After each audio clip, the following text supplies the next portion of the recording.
Hi, Jeff Barber here for RC Universe, and today we're going to be taking a look at the new Seagull models DeHavilland Mosquito.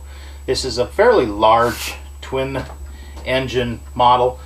This one I've got set up for electric power. I've got two Electrifly Rimfire 60 brushless outrunners, two high-tech 80 amp Energy Sport ESCs sporting high-tech electronic gear throughout, Optima 9 receiver from high-tech, and some 5485 HB digital sport servos. Now this airplane sitting in front of you right now has 6 of the high-tech HS 5485 HB standard deluxe digital servos in it, and I've got 2 high-tech Metal Gear servos on the Retracts. The Retracts are a little bit different throw than your standard Retract servos, so you got to have servos that you can set up your endpoint adjustment on. For power, I'm going to be using a Flight Power 6S 4358 milliamp battery, hoping to get 4 to 5, maybe even 6 minutes of flight time out of it. We'll see how that goes when she gets out in the spring. It's got a really nice hatch on top for your battery changes. As I said, it's twin engine or twin motor in this case, and there's some really cool features that we're going to be going over. So without any further ado, I'm going to get out from in front of the camera, get behind it, and walk you through what's special about the DeHavilland Mosquito from Seagull Models.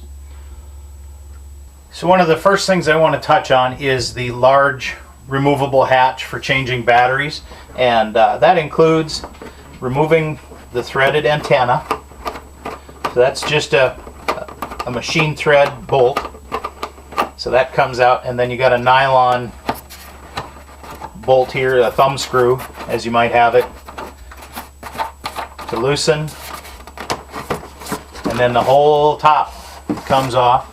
As you can see, it's a full depth cockpit, and the cockpit does include, you've got a pilot, a seat, and a scale instrument cluster. Seagull's really getting a lot better about putting the right instrument panels in each machine or each model that correspond a little bit better than what they've had in the past. So that helps make them a little bit more scale for all you scale enthusiasts. Now inside, with the hatch off, you can see that there's a lot going on in here. Battery placement is real critical due to the fact that that full depth cockpit is in there. You can see I've got my battery underneath the wing joiner tube. Elevator and rudder servos are behind, and we've got the receiver up front here. Now you'll notice that I've got some 12 gauge silicone wire here, and both of these are plugged into one adapter. This way I can run both ESCs and motors off of the single battery here. It's a T-plug, Dean style T-plug, 1 into 2, and then those wires go right into the wing and out to the speed control, which is mounted on the bottom of the motor mount or the engine nacelle. We've got some more scale details up front. We've got some simulated machine guns. There's an LED light in the front, so if you like to run some lights on your airplanes, we've got an LED on the nose. And also out on each wingtip there's an LED light, a white light, embedded inside that cover. Now this is quite a sizable aircraft, and it really does have a good look here sitting on the bench. I can't wait to get it out and fly it. Unfortunately, that's not going to happen quite yet. We got to get through winter here in Minnesota, but show you a little bit more. On this one, we're running, like I said, we've got the Rimfire 60 brushless outrunners. We got high-tech 80 amp Energy Sport speed controls, and then we're running the Falcon 12x8 Beechwood electric propellers. Now going along with those lights, LED lights that are installed in the nose and the wingtips, we've got this battery holder and a Y harness that I made up. It's actually 2 Y harnesses that are glued together, and I've got wires plugged in for the 2 LED lights on the wingtip and the one in the nose. And I just made a simple plug-in connector, used a binding harness plug, And I just plug that in like so, and it will light up the lights. The wings are held on with 2 nylon bolts, one in the front and one in back of the wing joiner tube. And you'll notice inside, even though it's a rounded fuselage, it's flat or square inside, which makes building and attaching things very simple. The nose cone, as well as the engine nacelles, are all made from fiberglass. Very nice work, looks pretty good, and they seem to be very sturdy. And as I said before, it's got the machine guns in here, and the machine guns are actually glued to apply support behind the nose cone, so they're in there pretty well.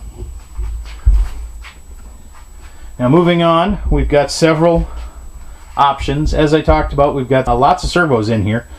One of the things that we've got is a split flap setup, and I'm just going to move them manually, but you'll see that the flap inboard and outboard of the engine nacelle move together as one. They are actually connected from the factory, so none of that you have to do. That's all taken care of. You'll also notice that all of the covering and all of the paint is a matte finish, so you're not going to find any gloss, shiny surfaces on the covering or the paint. Looks a lot more realistic that way. Now, all of the hinges throughout the airplane are a pinned style hinge. You'll notice no CA hinges. They're all run with a pin. So they're a lot more scale looking. Same thing on the tail, elevator and rudder.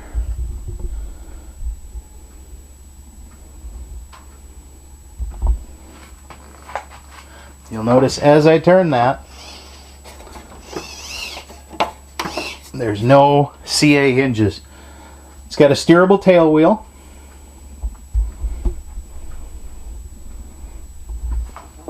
As you can see, moves. And it's also sprung to help take some of that shock when you're landing. We also have some really nice features on the landing gear itself. The landing gear is sprung. Takes up some of that shock if you have a less than ideal landing. It's pretty cool stuff. Okay, so here's a close-up of the actual Retracts servo installation. The servo is first attached to the plate. The plate is then attached to the engine pod, which is glued to the wing.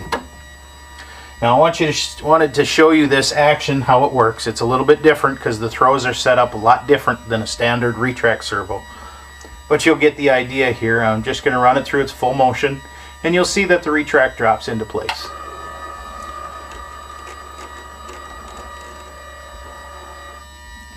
Because it's a digital servo, you'll hear a little bit of a hum from it, but that's no big deal. It's doing what it's supposed to.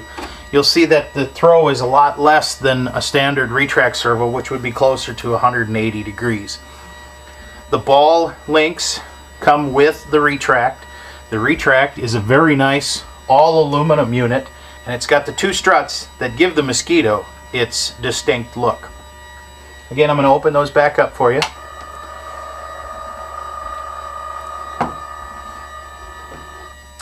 And you'll see how nicely they work. That's pretty cool, guys. Now I've zoomed out a little bit and you can see the flaps. Got the inboard and the outboard flap. Again, like I said earlier, they are connected, but I'm just going to run them through a cycle. And I've got them on a 3-position switch so that I can go full up, half, and then full down. So there's my half setting, and there's full. And through the high-tech Flash 7 transmitter, I can slow down that servo speed so that they look a lot more scale. And I did that with the Retracts as well, and I'll show you that here in just a second. Let me get that flap back up. So here you can see both landing gear are in the down or landing position. I did a little research by watching some videos online of the Mosquito, and I did see that it's very rare that the landing gear comes up and goes down at the same speed. So what I did is went into the settings again on the Flash 7, and I set up the retract servos on separate channels, linked, and program them together, and I set them each with their own servo speed, so that when I put the flap or put the retracts up, you can see that one moves faster than the other, giving it a more scale appearance. There's the flaps again, and there's the retracts. You'll notice that one comes back down and then the other. These are just a few of the cool things you can do with some programming on your transmitter.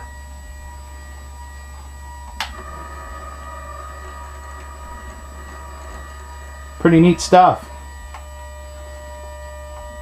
So here's just another view, and I thought I'd give you guys a little more treat just so you can see the flaps in action.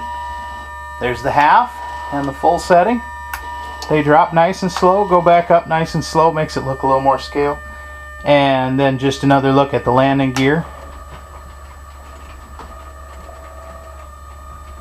You can see how nicely that moves up and down.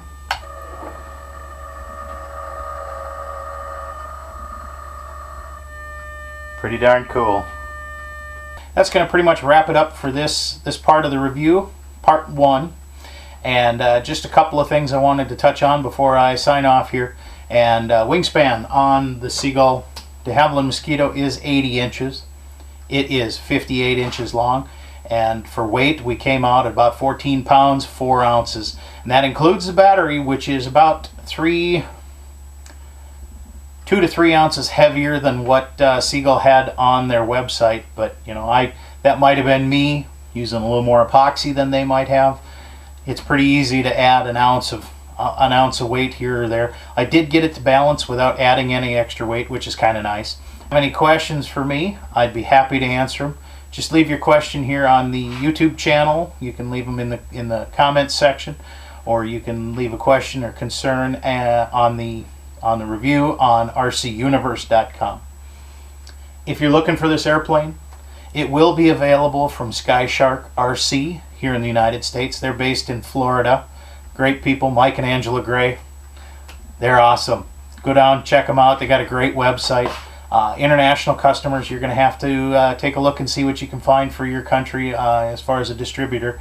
But Seagull has distributors around the world, and they're doing a good job getting their product out to everybody that wants one. If you want to take a look at the airplane on Seagull's website, that would be seagullmodels.com, and go out, take a look at it, and enjoy it. Hope everybody picks one up for themselves. It's a great airplane, looks really scale. It's big, should be easy to see in the air, and as an electric, it's going to make a great twin. You don't have to worry about one engine dying or anything like that. So get out and grab yours. Have a good one.